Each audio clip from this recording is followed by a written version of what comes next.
Good morning. आज आप लोगों को हम फिजिक्स थर्ड चैप्टर ओम के नियम का जो डेरिवेशन पढ़ाया गया था उसमें एक टर्म आया था प्रतिरोध के बारे में बताएंगे। आज का टॉपिक है प्रतिरोध, चालक का प्रतिरोध, विद्युत प्रतिरोध। ठीक है ना। तो ओम के नियम तक पीछे लेक्चर में हो गया है, पीछे वीडियो में आप लोग ओम के नियम तक पढ़ेंगे तभी इसके आगे समझ में आएगा। और यदि इसको पढ़ना है तो पीछे आपको पढ़ना ही पड़ेगा, नहीं तो आप केवल देख सकोगे, समझ नहीं पाओगे। ठीक है ना। तो आज का जो टॉपिक है मेरा वो है प्रतिरोध। वो प्रतिरोध कहाँ आया है? ओम के नियम में एक टर्म आया था नियतांक, वही प्रतिरोध, उसके बारे में आज डिटेल में समझना पड़ेगा, है ना। तो विद्युत प्रतिरोध नहीं, प्रतिरोध,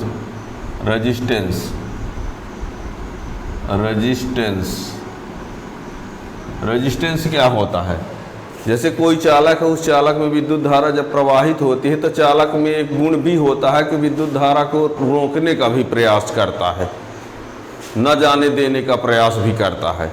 तो किसी चालक के द्वारा विद्युत धारा के प्रवाह में उत्पन्न की गई रुकावट, कोई चालक है उसमें विद्युत धारा प्रवाहित होती है, तो विद्युत धारा प्रवाहित होती है तो उसमें रुकावट का भी गुण होता है। जैसे मान लीजिए किसी वस्तु को किसी पर हम लुढ़का देते हैं तो वस्तु चलती तो है, पर उस वस्तु में जिस पर वो चल रही होती है तो उसमें उस वस्तु को जाने से रोकने का भी गुण होता है, तो उसमें वो घर्षण होता था। उसको क्या कहा जाता था? घर्षण। तो किसी चालक में यदि विद्युत धारा प्रवाहित हो रही है तो विद्युत धारा के प्रवाह में रुकावट उत्पन्न करने का भी गुण चालक में पाया जाता है। तो उस रुकावट को क्या कहते हैं? चालक के द्वारा उत्पन्न की गई रुकावट को प्रतिरोध कहते हैं। किसी वस्तु में कोई पिंड फिसल रहा है तो फिसलने में चलने में रुकावट उत्पन्न करने वाले को घर्षण कहा जाता है उसमें। तो चालक में विद्युत धारा के प्रवाह में उत्पन्न करने वाले रुकावट को, प्रवाह में रुकावट उत्पन्न करने वाले को प्रतिरोध कहते हैं। प्रतिरोध का जो मान होता है विभवांतर और धारा के अनुपात के बराबर होता है। और वैसे उसका एक मैथमेटिकल फार्मूला बना हुआ है ना। और उस फार्मूला से आप और कुछ बातों को जानेंगे, पर यही से स्टार्ट होता है। किसी चालक के द्वारा विद्युत धारा के प्रवाह में उत्पन्न की गई रुकावट को उस चालक का प्रतिरोध कहते हैं, आर से प्रदर्शित करते हैं, है ना। यह विभवांतर और धारा के अनुपात के बराबर होता है। ठीक है ना। किसी चालक के द्वारा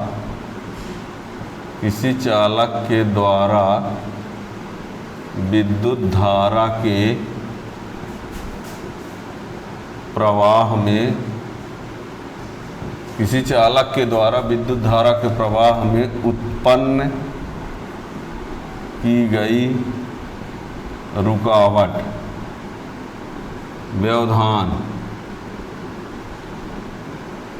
व्यवधान भी कह सकते हैं। किसी चालक के द्वारा विद्युत धारा के प्रवाह में उत्पन्न की गई रुकावट को उस चालक का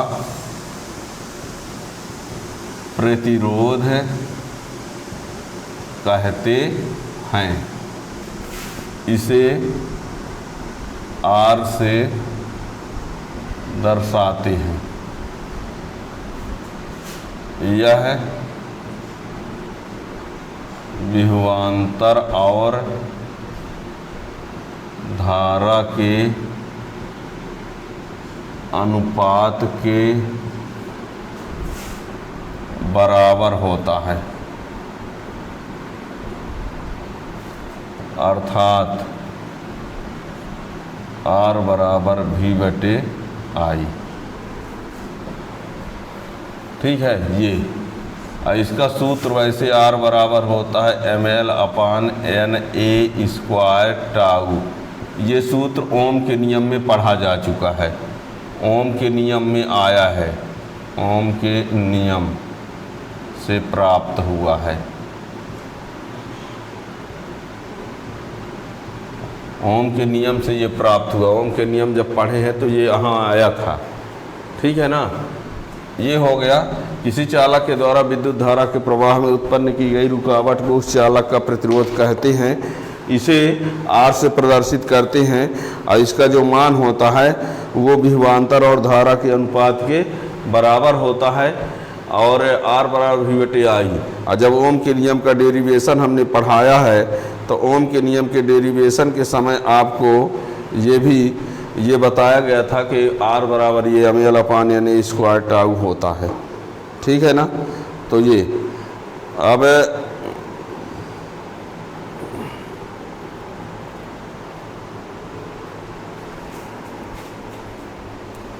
अब इसके आधार पर हम इसका मात्रक विमीय सूत्र ये सब बता देते हैं, देखना। ठीक है ना। आर का मात्रक क्या होगा, तो आर बराबर जब भी बटे आई होता है तब वोल्ट बटे एम्पियर। अब वोल्ट बटे एम्पियर से मात्रक क्या बनता है, ओम। ये एसआई में है, किसमें है, एसआई में। ठीक है ना। एसआई पद्धति लिखो या ना लिखो पर ओम इसका मात्रक होता है। ठीक है ना। और विमीय सूत्र क्या होता है इसका, विमीय सूत्र तो आर बराबर वी बटे आई, तो वी का होता है ml square T minus 3a minus 1 और ये a, तो ये ml square T minus 3a minus 2 ये हो गया। ठीक है ना। तो ये रहा प्रतिरोध, उसका मात्रक, विमीय सूत्र। अब ये प्रतिरोध किन किन कारकों पर निर्भर होता है, देखिएगा।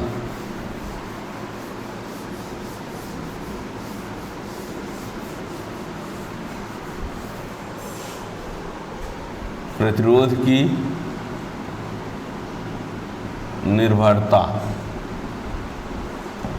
R बराबर होता है ml अपान NA स्क्वायर टाउ। ठीक, ये कोई चालक है, क्या है ये, इसकी लंबाई क्या है, L है, क्षेत्रफल क्या है, अनुप्रस्थ काट क्षेत्रफल ये। ठीक है ना। ये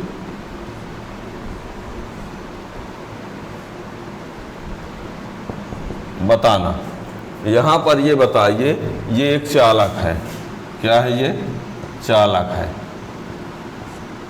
ठीक, ये कोई चालक है, तो इस चालक की बात करें तो यदि कोई एक चालक है तो उसकी लंबाई फिक्स होगी।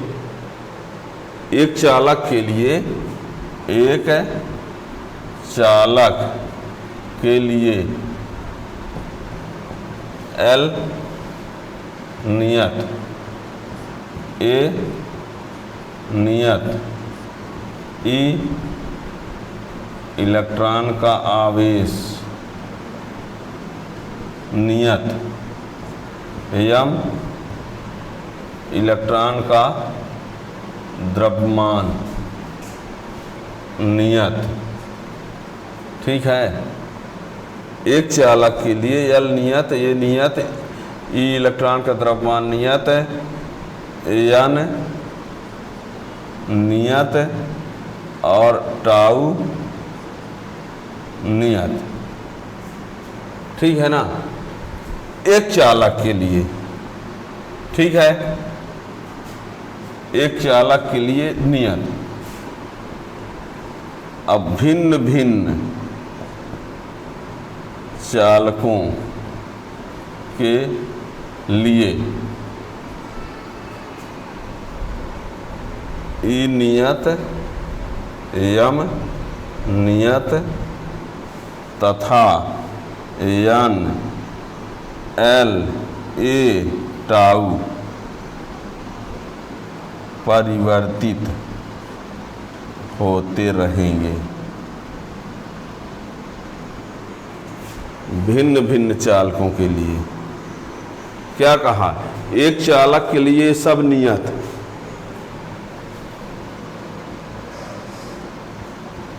और नियतांक। एक चालक के लिए ये, ठीक है ना, लेकिन भिन्न भिन्न चालकों के लिए, एक कोई चालक है ये, ठीक है ना, तो एक चालक एक फिक्स चालक है ना के लिए ये सब फिक्स है।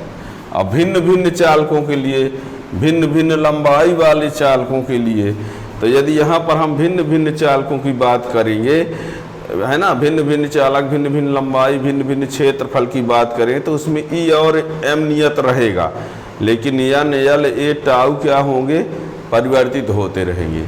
तो हम कहना ये चाहते हैं कि जो प्रतिरोध का मान है वो एम और ई पर तो निर्भर नहीं होगा। क्यों? एम मास इलेक्ट्रॉन का द्रव्यमान है तो फिक्से रहेगा, ई इलेक्ट्रॉन का आवेश है तो फिक्से रहेगा। अब एल का मान, एन का मान, ए का मान, टाउ का मान चेंज होता रहेगा। इसका मतलब है कि जो प्रतिरोध होता है वो लंबाई पर निर्भर होगा, क्षेत्रफल पर निर्भर होगा, एन भिन्न भिन्न पदार्थों के लिए भिन्न भिन्न होगा, और टाउ जो है वो ताप पर निर्भर करता है। किस पर? ताप पर। तो ताप बढ़ाने पर ये घटेगा तो ये क्या होगा, बढ़ेगा, है ना। तो इससे हम ये कहना चाहते हैं कि प्रतिरोध की निर्भरता, तो प्रतिरोध किन किन कारकों पर निर्भर है? एल पर, एन पर, ए पर और टाउ पर निर्भर है। और इनके लिए ना कहेंगे क्योंकि ये तो फिक्स होता है, ये एम पर निर्भर नहीं बोला जा सकता, वो तो इलेक्ट्रॉन का द्रव्यमान है, वो फिक्स होगा। ई का मान क्या है, आवेश इलेक्ट्रॉन, वो फिक्स होगा। तो आर किसी चालक का जो चालक का प्रतिरोध जो होता है किन किन कारकों पर निर्भर करता है? 4 कारकों पर, लंबाई पर, अनुप्रस्थ काट के क्षेत्रफल पर, पदार्थ की मात्रा पर, पदार्थ की प्रकृति पर और टाउ पर। और टाउ जो है वो ताप पर निर्भर है, तो ताप के आधार पर बताना पड़ेगा, है ना। तो ये हमने ये समझाने का प्रयास किया है, निर्भरता में लंबाई पर, क्षेत्रफल पर, पदार्थ की प्रकृति पर और टाउ जो है डायरेक्टली ताप पर निर्भर है, तो ताप बोल दिया जाएगा, है ना। तो ये तो प्रतिरोध 4 कारकों पर निर्भर है।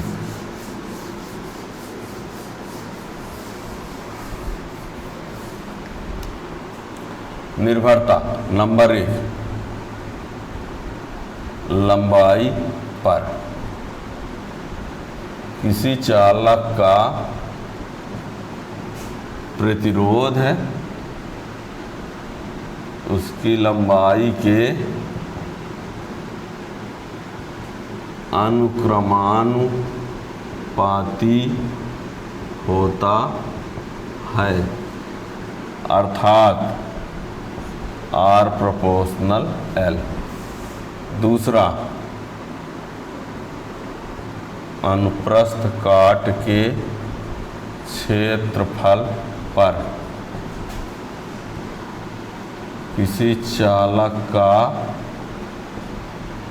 प्रतिरोध है उसके अनुप्रस्थ काट के क्षेत्रफल के व्युत्क्रमानुपाती होता है, अर्थात R प्रोपोर्शनल 1/A। पदार्थ पर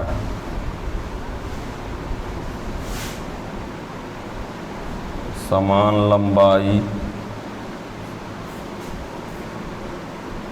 समान ताप व समान क्षेत्रफल होने पर भी,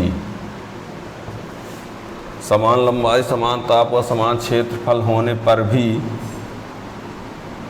भिन्न भिन्न पदार्थों के लिए प्रतिरोध है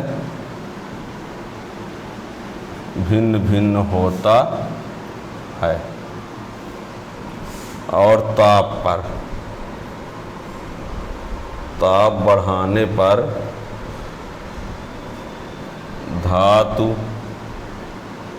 चालकों का प्रतिरोध बढ़ता है। यानी ताप बढ़ाए टाउ घटा R बढ़ा, ये आ लिखे। ताप बढ़ाए टाउ घटा आर बढ़ा, इसका मतलब ताप बढ़ाने पर आर बढ़ता है।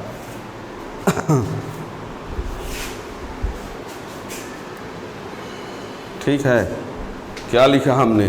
ताप बढ़ाने पर धातु चालकों का प्रतिरोध बढ़ता है। ताप बढ़ाए टाउ घटा, टाउ क्या है? श्रांतिकाल, ये श्रांतिकाल घटा, और जब ये घटा तो आर बढ़ा, तो ताप बढ़ाने पर आर बढ़ता है।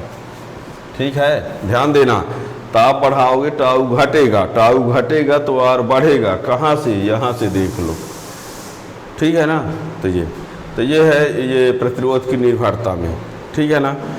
अब यहाँ पर देखिएगा, ये एक चालक है, ये एक चालक है, ये है ना, L1 L2 R1 R2। L1 छोटा है L2 से, तो R1 छोटा होगा R2 से। ये जिसकी लंबाई कम है उसका प्रतिरोध कम होगा, जिसकी लंबाई ज़्यादा है उसका प्रतिरोध ज़्यादा होगा। इसमें ये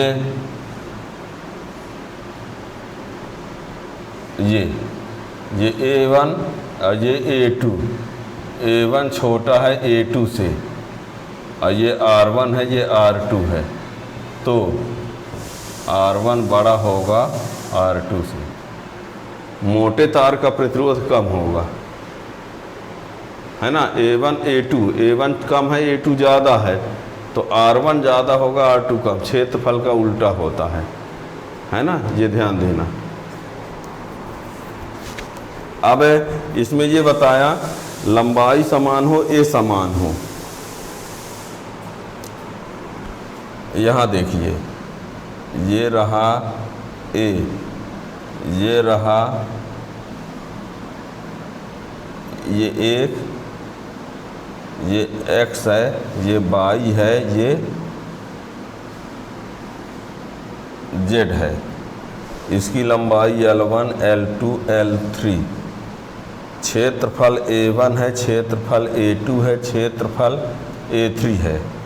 ताप T1 है, ताप T2 है और ताप T3 है। तो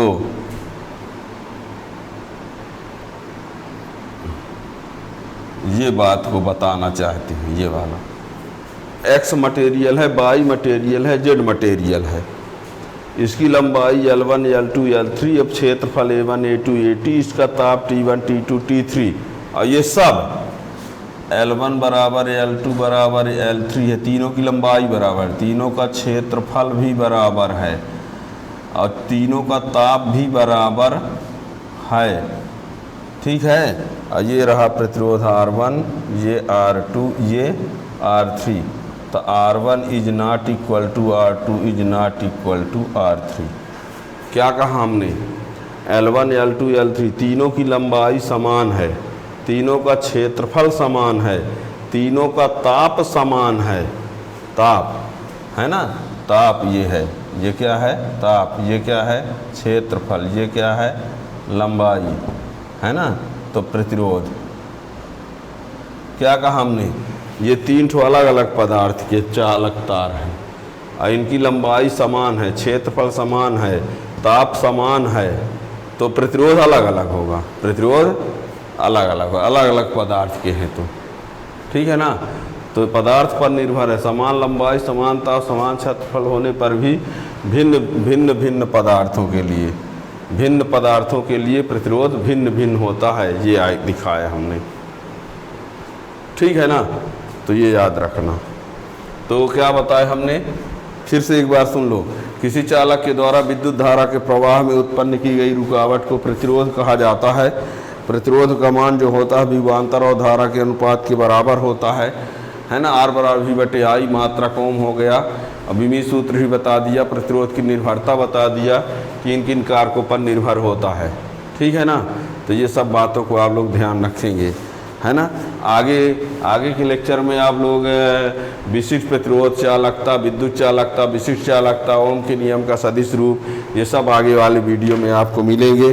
और यदि आपको जानना है, उसका नोटिफिकेशन चाहिए, तो आप चैनल को सब्सक्राइब ज़रूर कर लें, तभी आपको नए वीडियो और नए टॉपिक जो आते रहेंगे उनका नोटिफिकेशन मिलता रहेगा।